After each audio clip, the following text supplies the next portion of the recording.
Long live Achish, the king of Gath. David, my friend, have a seat here by my side. I would talk with you a moment. Thank you, your majesty. David, you are my friend, are you not? I consider you a good friend, your majesty. And I am your friend. I sincerely hope so, sir. For many weeks now I have given you sanctuary from your king, Saul. You have been helpful to me, winning battles and driving out enemies. I trust you. Today, for the first time, however, we make war against Israel, your country. I know you would be true to my trust, but, well, David, my lords and princes think otherwise. David, they protest against you going into battle with us. They are of the opinion that you might turn against us and fight on the Israelite side. I know you would do no such thing, but the lords and princes don't, so I must ask you and your men to leave and go back to Ziklag. But what have I done to deserve this, your majesty? Nothing, David, nothing. You are in my sight as an angel of God. However, as soon as it is light in the morning, you and your men must depart. I am sorry, David, my friend, but that is the way the Philistine lords and princes would have it.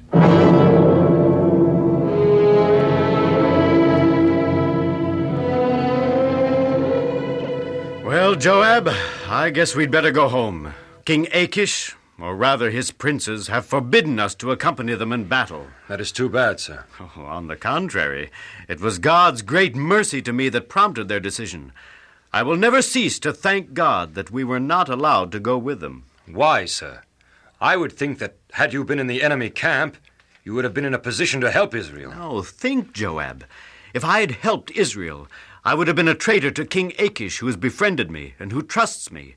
If I had helped Achish, I would have been a traitor to my own people, over whom God has appointed me to be king. Oh, yes. Say you would have been caught in an impossible position. All because I again failed to trust completely in God. I should never have sought refuge among God's enemies. I should never have deceived the Philistines. I lied to them by pretending to be loyal to them. I, too, should have had greater integrity. My influence was not good. I must ask God to help me gain the victory over my besetting sin. For lying lips are an abomination to the Lord. But now, Joab, tell the men to prepare for the return to Ziklag. Yes, sir. But when the men reached Ziklag, they beheld a scene of desolation.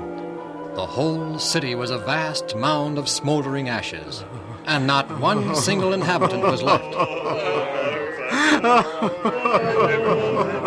Oh, this is all my fault. I should never have joined the Philistines in the first place. If I had trusted in God, he would have found a way to save me from the wrath of King Saul. Instead, what did I do? I took things in my own hands and fled to the Philistines, and through open deception, fooled them into believing I had become one of them. And now this... It is your fault, David. Because of you and your deception, we've lost our wives and children. Men, what shall we do about it? Do you think that stoning David to death is fair exchange for the lives of our wives and children? Men, before you do anything foolish, I ask you to stop, think, and look about you.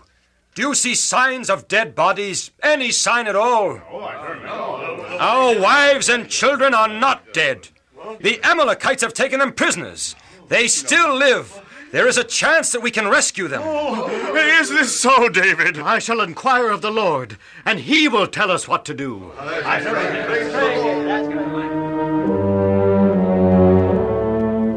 O Lord of Israel, God of creation, Jehovah, sustainer of life, shall we pursue after the Amalekites? Will we overtake them and rescue our families from their clutches?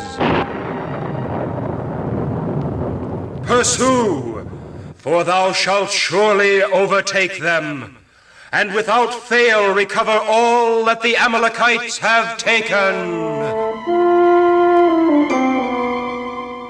So David went, he and 400 men, for 200 were so faint and weary they could not cross over the brook Besor. And they pursued after the Amalekites. And on the way they came upon an Egyptian in a field. Me hungry. Faint. Food. Joab, give this boy some figs and raisins and water. Now, boy, who are you? Me Egyptian. Servant of Amalekite master. You were the servant to an Amalekite? Me slave. Here, drink this water and you'll feel stronger. And eat these raisins and figs. Now, if you're the slave to an Amalekite, what are you doing all alone way out here in the wilderness? Me sick. Me about to die. So, master, leave me here. Were you among those who invaded and burned Ziklag? Yes, we burned Ziklag with fire. Take women, children, and old men prisoners. Can you lead us to this band of Amalekites? If you promise not to give me back to Amalekite master, I show you the way to camp. I promise.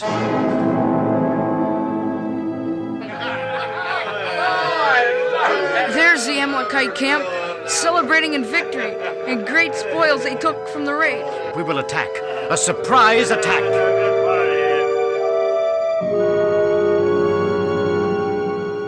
All right, men, we attack.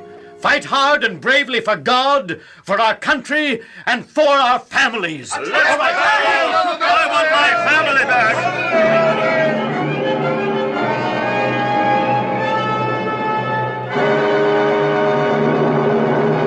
David, sir! Not one of our men is missing, dead, or even hurt. But the enemy, they are all killed, except for about 400 young men who escaped on camels. We have captured hundreds and hundreds of cattle and sheep and goats, and camels and many other things of value. Well done, Joab. Tell the men to rest for a while and enjoy the company of their rescued loved ones. Yes, sir. Thank you, sir. Oh, we were so glad to see you, David. For a time there, we despaired of ever being rescued. But we trusted in God and still somehow believed way down inside that we would be rescued. And it's taught me a lesson. Never again will I deceive anyone, regardless of how difficult things may be, and how much I think it necessary to deceive. It isn't. God always has a way out.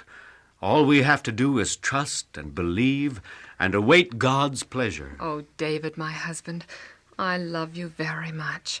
So does God, or he wouldn't bless you and be with you as he is.